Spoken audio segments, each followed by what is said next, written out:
into orbit. Tehran is also believed to have coveted Russian Su-35 fighter aircraft and S-400 air defense missile systems, but it's unclear whether it ever received these. One of the clearest signs that the alliance is more nuanced now is when Russia stood back during heightened tensions between Iran and Israel and amid US and Israeli airstrikes on Iranian nuclear facilities last summer. 9 months after US strikes, the possibility of another military attack is looming again in Iran. Russia is monitoring the situation closely. The prospect of another ally falling in the West Asia region will be a worrying one for Moscow, this particularly after it has seen its alliances with Venezuela, Syria, and the Caucasus appended recently, denting its power and influence abroad.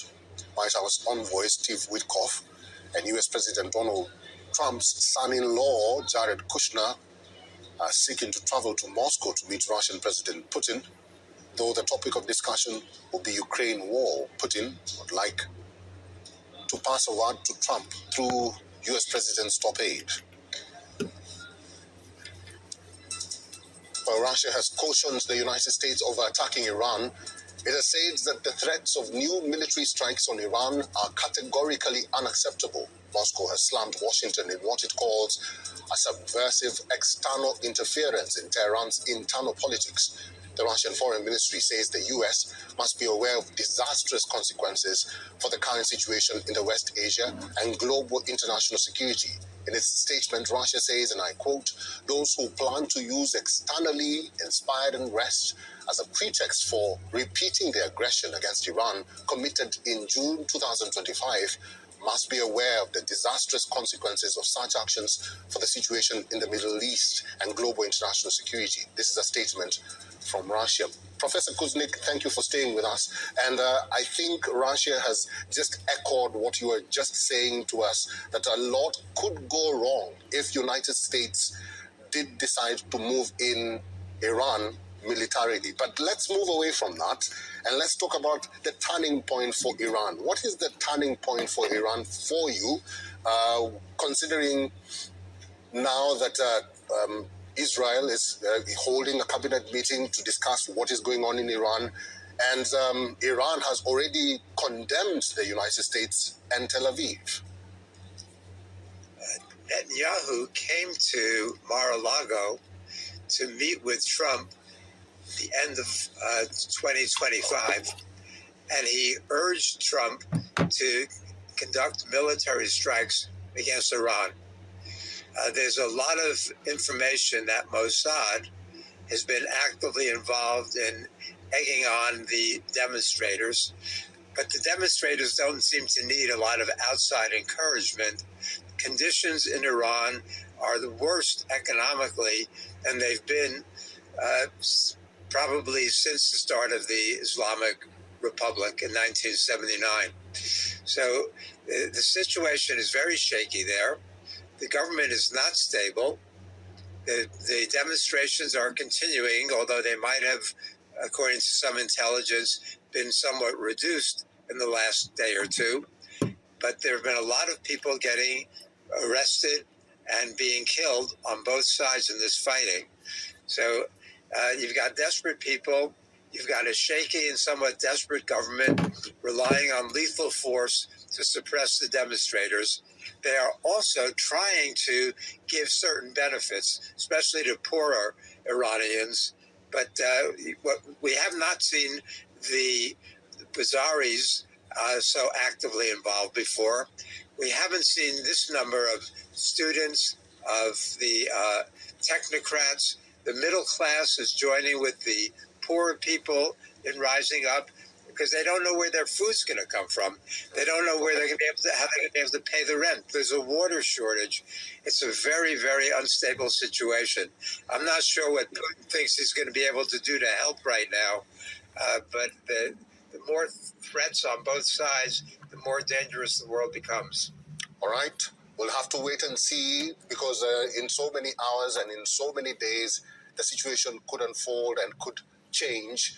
for the worse. But let's hope that that doesn't happen. Professor Peter Kuznick, it's good to see you.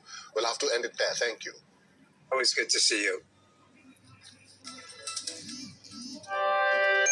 And this is the latest from Saudi Arabia. It concerns Iran, and Saudi Arabia has told Iran that its territory and airspace will not be used for any military strike against Tehran. The move from Riyadh comes in the backdrop of Trump's warning of possible military action against Iran following a government crackdown on protests. According to reports, Riyadh has directly communicated its position to Tehran, making it clear that it does not want to be drawn into any conflict. The development comes as Iran has warned it would retaliate by striking U.S. allies and military bases if attacked. The United States maintains significant military assets in the Gulf, including deployments in Saudi Arabia and Qatar. A few hours ago, the United States withdrew some personnel from key bases in the region as a precaution given heightened regional tensions. Arab leaders, however, have advised Washington against any military action on Iran.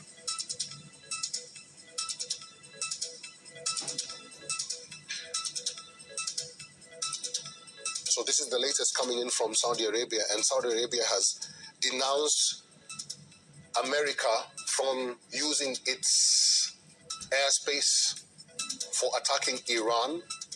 And the move from Riyadh comes in the backdrop of Trump's warning of possible military action against Iran following a government crackdown on protests. Now, according to reports, Riyadh has directly communicated its position to Tehran, making it clear that it does not want to be drawn into any conflict. As the United States readies for a possible military attack on Iran, Russia has urged its ally to keep the doors open for dialogue. Moscow has vowed to continue work with Tehran despite threats of military action and economic pressure from President Donald Trump.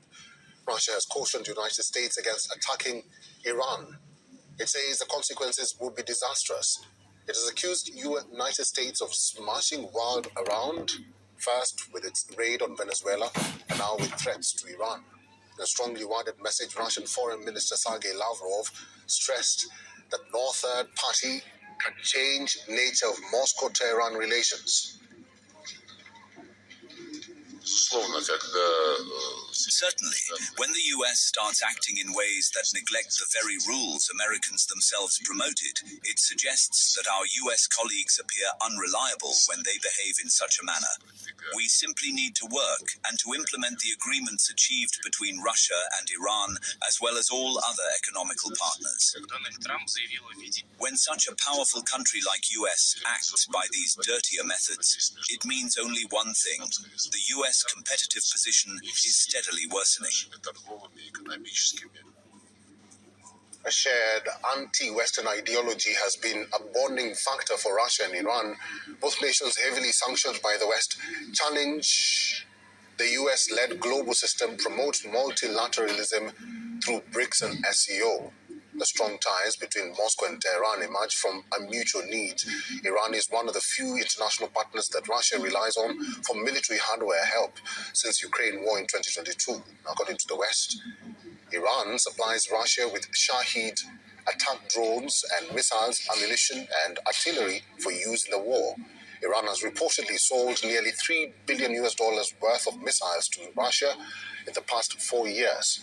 The purchases have included hundreds of Fateh 360 short-range ballistic missiles, nearly 500 other short-range ballistic missiles, and approximately 200 surface-to-air missiles associated with anti-aircraft defense systems. Though Tehran admits it supplied drones to Russia, but says it did so before the war. Moscow has also not acknowledged the purchase of Iranian missiles. Western intelligence says that in return, Tehran has received military technology and intelligence from Moscow, as well as funding for its space and missile programs. In December last year, Russia sent 3 Iranian communication satellites into orbit. In July, a Russian rocket sent Iranian communication satellite Nahed-2 into orbit. Tehran is also believed to have coveted Russian Su-35 fighter aircraft and S-400 air defense missile systems, but it's unclear whether it ever received these.